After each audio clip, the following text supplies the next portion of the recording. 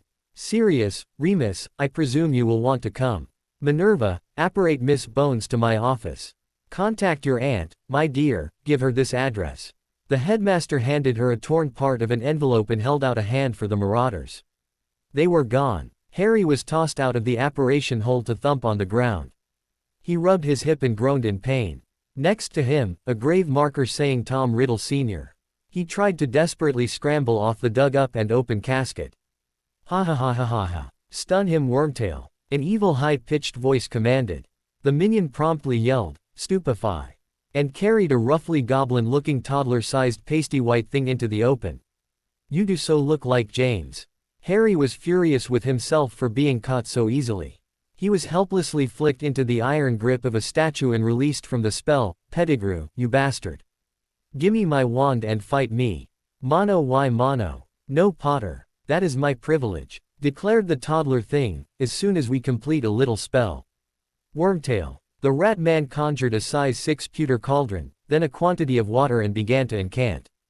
Everything was disrupted by the arrival, and loud hissing, of a giant snake. Master! Ah! Screamed Peter as the giant tail flicked over the cauldron and pinning them under it. Complete the right, fool. Voldemort screeched in outraged humiliation. I can control the snake once I am restored to power. The tip of basilisk tail skewered Voldemort's undeveloped body against a brick wall. Peter did the only thing he could think of. He pressed the Dark Lord's wand into his mark, summoning Death Eaters. It was the last act of the Marauder-turned-Death Eater's life. He was to suffer horribly as Sally just sufficiently altered her attack, obeying Harry. She only took the human's lower body up to his intestines, which spilled out into the dirt. Peter screamed in unremitting agony, only interrupted by blood gurgling from his mouth. Tilda foolish human. Tilda hissed Sally, focusing her hate on the end of her tail. Tilda force me to kill in Master's temple. Now, you die. Snack. Tilda. That was when multiple pops of incoming apparitions were heard. Yes, my loyal Death Eaters. The Voldemort thing yelled, slay the beast. I can complete my return and lead you to power. There was hesitation. 3 disapparated away, not to return. 1 then drew his wand, killed a 4th and yelled, for our master. Harry didn't know it, but some of the darkest spells in existence were fired at his great friend. He managed to summon his wand through sheer desperation and banish rocks right into the paths of many of those spells. Sadly, not all. 1 hit Sally in her right eye, causing it to explode. The gore was horrible, and it enraged the basilisk. Where she was, Harry could keep her mostly safe from the spells. Charging the line of Death Eaters, Sally was unprotected. Powerful being though she was, the line of wizards and witches fired spell after spell. The first few only served to further enrage the monster. That is what Sally was now, a mindless monster. As she got closer to them, the Death Eaters became ever more fearful and their spells, ever more vicious. Sally died within a few yards of her enemies. Her massive body skidded to a halt, managing to crush 2 of them. Sally no! Harry cried. The bronze of the statue holding him melted away under the power of his rage. He ignored the dozen or so Death Eaters, concentrating on his friend. He was in time to hear her last hiss. The great snake was at peace. Thank you for being my friend, young human. My last 5 years were greater than all my 1,000. You need to crawl into Salazar's mouth. Tilda, what are you worried about that for? Tilda, Harry hissed back. Sadly, Tilda, I've got to get you to Madame Pomfrey. Tilda. Sally sighed. Tilda, farewell Harry Potter. Tilda. Harry felt the ring segment shrink as the basilisk exhaled, but it did not reinflate. He ran to where her heart sat. Felt nothing and cried. Harry was literally blasted out of his mourning. First, he heard Sirius, Remus and Ginny yelling his name.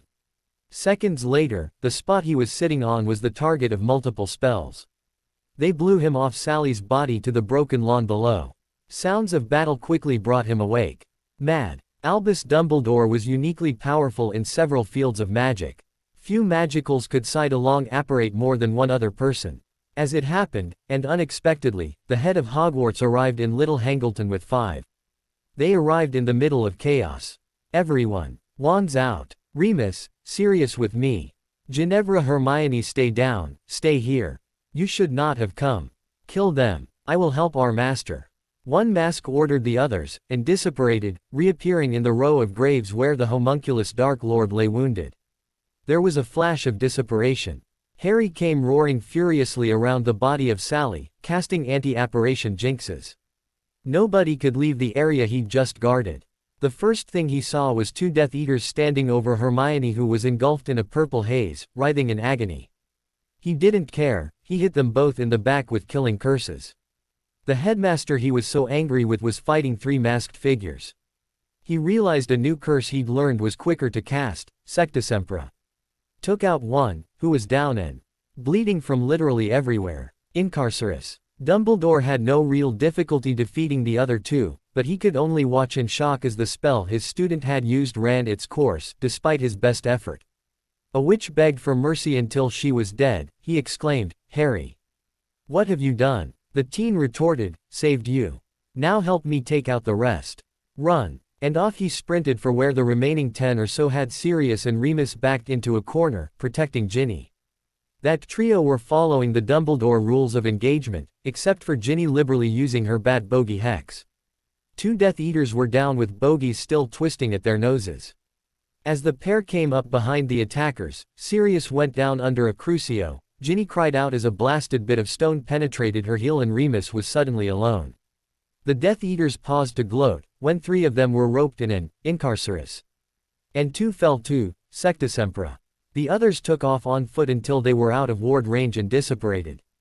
Hermione. Harry choked out her name in worry, running for all he could back to her. She was shaking and twitching violently. He grabbed her hands and settled her head in his lap. You're going to be all right. Help is coming. The arrival of Aurors under Amelia Bones' personal command turned Harry's lie into truth. Kingsley, take 2 and check to the end of the property. Summon Obliviators just in case a muggle saw what happened. Williamson, 3 more to gather evidence and guard our rear. I will personally speak with the 6 of, 5, Tonks take Miss Granger to St. Mungo's immediately. I guess I should start. Said Harry, I figured out the whole tournament was a trap.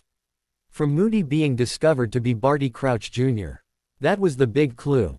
He suggested a powerful wizard probably confunded the goblet to beat me into competing.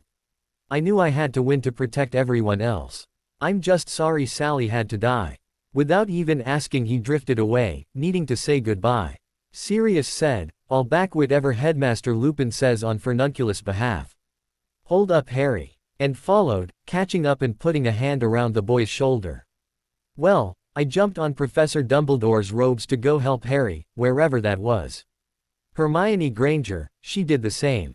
Said Ginny, my brother, Ron, just wasn't quite close enough. He was fighting 3 all by himself.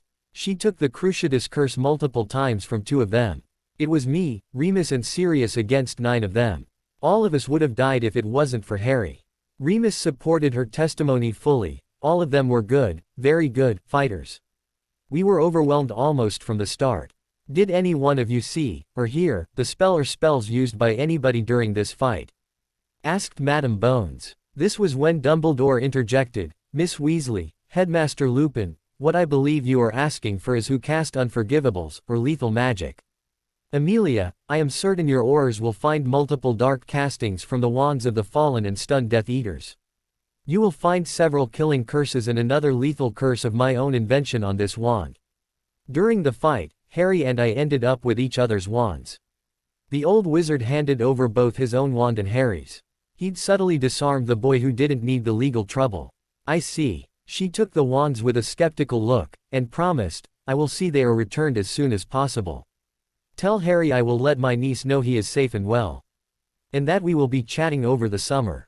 Outside of official investigations, Remus couldn't help chuckling, poor kid, sure can pick him. Madame Bones, I know everyone's perception of him, but he deserves gentleness. Please, consider that. Don't worry, Harry. I will stay here for the whole thing. Sirius was bringing his godson back. I know you have to follow the deal you made with Gringotts. You don't have to worry, the goblins will respect the body. You have my word on that. Okay. You just go back with Albus and Remus. Get a good night's sleep and I'll see you tomorrow. Harry was emotionally spent. It was one of very few hugs he'd ever initiated with any adult in his life. Odds were, he wouldn't even remember it as he passed out. Sirius scooped the fragile-looking boy off his feet and passed him to Remus. Look after him, Moony. Amelia, 1 second. Expecto Patronum Vox. On behalf of Lord Harry of House Potter, send a rendering team to honorably care for the body of a warrior.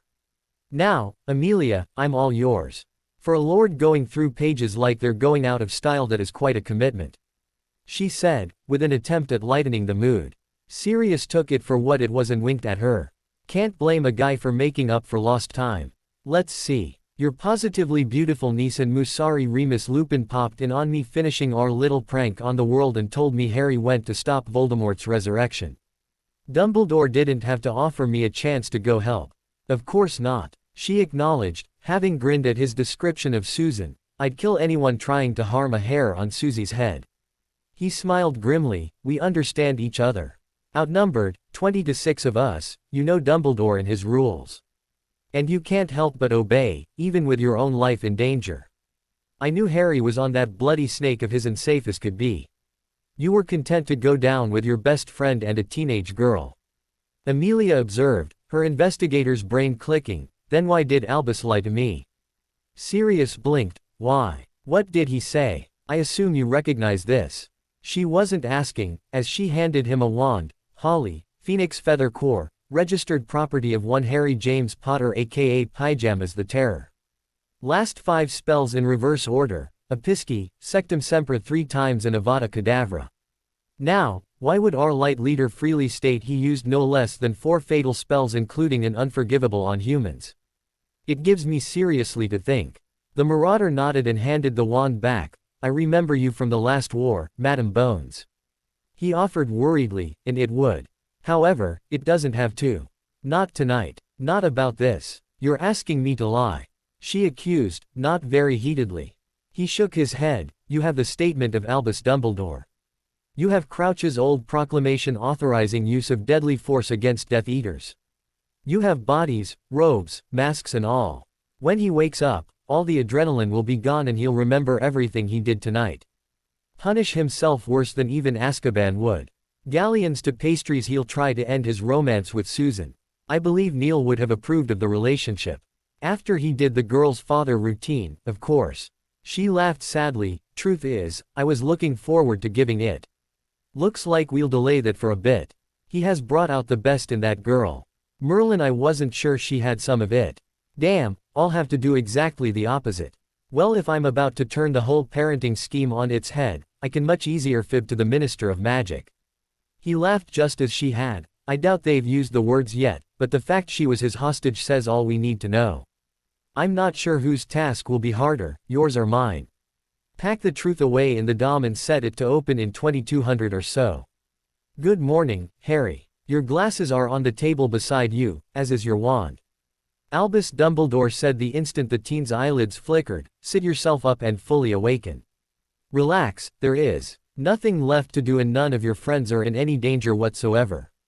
You have slept to the 3rd morning since the task. That is it, my boy. Now are you fully alert? Ready to listen? Harry nodded. Okay. Where is everybody? You know. Your godfather is sleeping. The headmaster replied coldly. No one has forgotten the stipulations placed upon myself. Miss Granger went home early to recover from the torture you rescued her from. Miss Weasley's foot required Skelegro and she is walking with scarcely a limp. You turned a 3. One battle I was losing into a 2. One I was easily able to win without further injury to anyone. We defeated those others, rescuing Sirius, Remus and Ginevra. In short, the last one under Madame Pomfrey's expert care is yourself. Harry chuckled sourly. What else is new? Your sense of humor is still intact. Dumbledore observed, if sadly cynical for one so young. He glared. Whose fault is that? Be that as it may, continued Dumbledore, the Ministry has thoroughly investigated the scene of battle.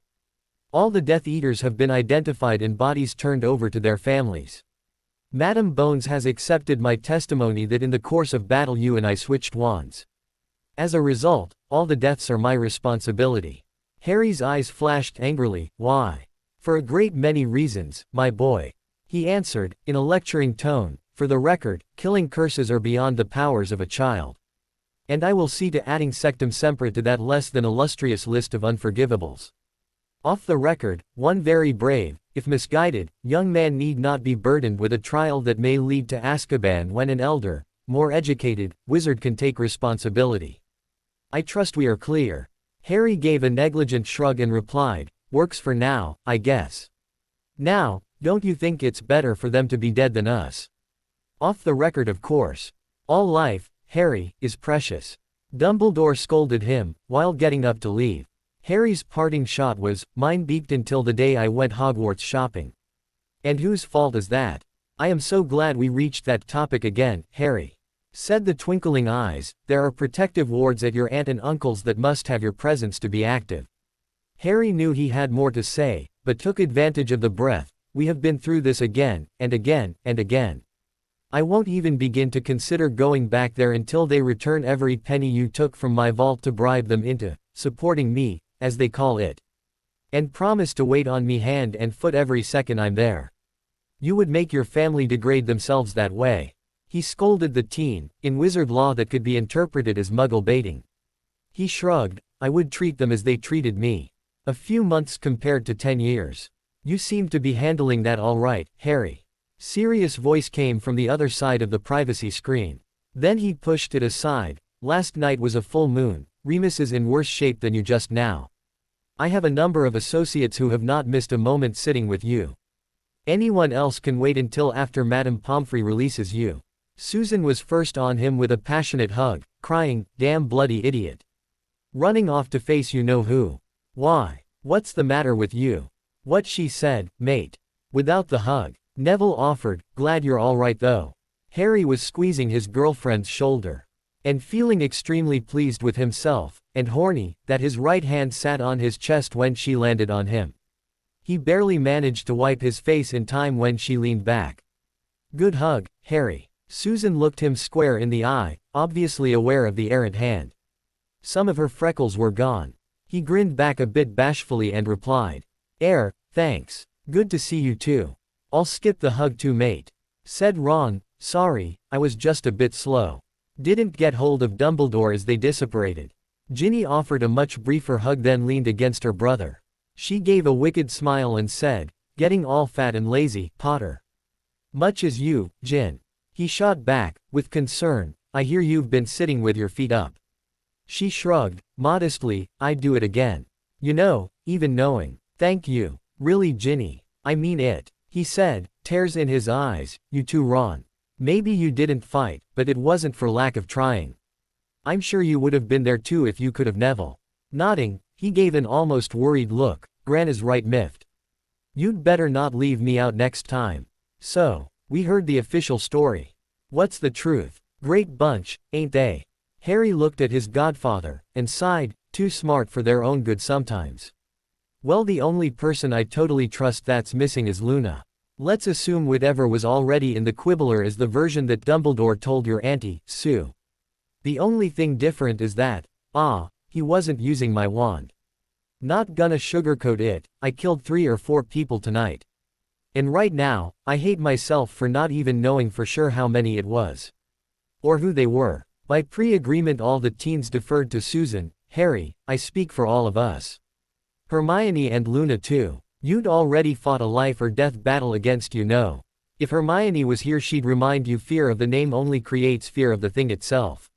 He interrupted, you scared of Pyjamas the Terror. Everyone chuckled a bit in spite of the rebuke. The Hufflepuff continued, later for that, this is about you. After one life or death fight, you jumped right in and basically saved everyone trying to save you. We've all accepted that we'll end up in more than one fight like it before this is over. No. Quiet. You could turn your back on any or all of us and it wouldn't change a thing. The niece of Amelia Bones isn't going to be safe just because Harry Potter dumps her.